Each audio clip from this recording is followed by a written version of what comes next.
poll here. We'll put in the poll, then I'll introduce that fellow down there. But the question's very simple today. Which was the better hire, Rick Barnes or Tony Vitello? Ooh, we got some people who've gone online. Vitello in the lead, so I want to see how that thing plays out. Who was the better hire? And everybody can put in their own criteria. So you tell us, Barnes or Vitello, the better hire. And right down there, Bob Hodge. Bob, thanks for being with us today. Glad to be here. Appreciate it. Okay, Jimmy, you were down in Destin for the SEC meetings this week. You talked to Rick Barnes a little bit about the expectations that are going to be weighing on his team this year. What did he tell you?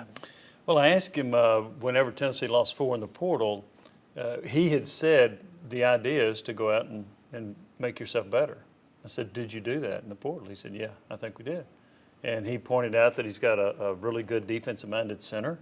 He's got at least one guy that could, I don't want to say elite score, but a good scorer. Mm-hmm. He's got 2 others very capable scorers. He likes the makeup of what they put together in the transfer portal. So he was very optimistic about this team. Was it, how does that compare to his past talks with you before a season? For example, does he seem more confident, less confident? Where does the confidence level, do you think, he seems to be a little more at ease the last couple of years. And I don't know if that's because he's just, hey, I've got this thing built now. I'm not saying he's slacking, but he seems to be a little more confident to me outside looking in. Well, but you're dealing with him one-on-one in these meetings, so what do you think? Yeah, what I've seen from him previously is he's not going to go into the season saying, I don't feel good about this group. But I do sense that he feels more confident about what he's got here. I think he really likes it. And to Mark's point about the culture part, he wants to make sure these guys fit in, and he believes they do. And he also relies on his players who are around these recruits. How do you feel about them? And they all felt good about it. So I do think he's probably a little bit more confident with this group and the expectation. I don't think he knew what he had in Connect last year, right? Right. Okay. I think he has a pretty good idea what he's got with this group. So I think he's pretty confident about where this team's going. Mark, could this roster, and I know you watched a hell of a lot of Hofstra games last year, but looking at this roster, is it possible that they could be Elite 8 SEC champion level again?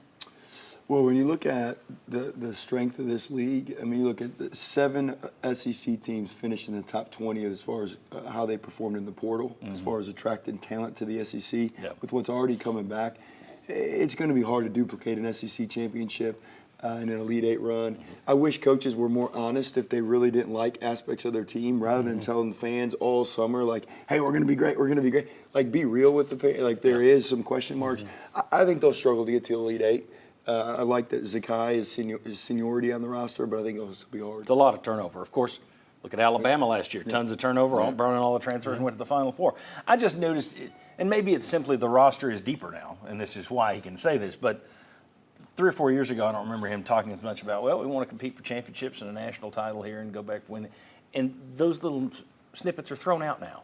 And again, maybe that's just, well, we got a better roster. We're top 10 every year, so I can say that. But to me, that's a difference. I don't remember him saying that 5 years ago, competing, not in a year in, year out kind of. He just lets it out with a little bit more ease, it seems to me. But I could be wrong. Bob Hodge, I know you find that hard that I could be wrong. That's true. My question for you is, in an era where these rosters turn over, where you got to put up graphics like this and it's 100 guys going, people have always, media fans, we all do predictions. Since the first Aztec threw a decapitated head through a hoop down in Mexico, there have been people making predictions. Is it more ridiculous now? Is it fair to be making these predictions and putting them out there? Oh, I mean, I think it's going to be fair, but is it harder? Of course it is. I think the transfer portal, if you looked at Tennessee last year and take the transfer portal out of it, you know who's graduating, you know who's going to come back. Okay, you got a fairly good idea of, okay, they're missing this, they're missing that. You've brought in, to me, they're still unknowns. Even though you've brought in guys that other teams wanted, they're still unknowns. And what also makes it so much harder to predict, okay, Arkansas wasn't very good last year after being really good the year before. What's Arkansas next year? Yeah. Who knows what Arkansas is going to be next year? And that obviously is going to impact where Tennessee is. So is it fair? Yeah, it's fair. Can you count on it? Is it accurate? No. I mean, I just don't think you can. I think it's probably less accurate now than it's ever been. There's 4 new guys at Tennessee that everybody's high on. Yeah, They they're hadn't not played all an- going to They hit. hadn't played an SEC game yet. You know. Well, So- and again, you look at Alabama, and I've seen people say, well, it worked for Alabama. It's like, once. We'll see if that continues. And it's not easy to Exactly. completely turn over your roster every single year. Quickly, on one thing, why I think Barnes is high on this team, I think if you had a puzzle and you said, okay, I need this piece, this piece, this piece, and this piece, I think he filled the pieces he wanted to fill. Right. And I think that's why he feels good about this team. All right, very good. When we come back, sharing money with players. That was the big topic at the SEC meetings. It's a big topic at all of these conference meetings.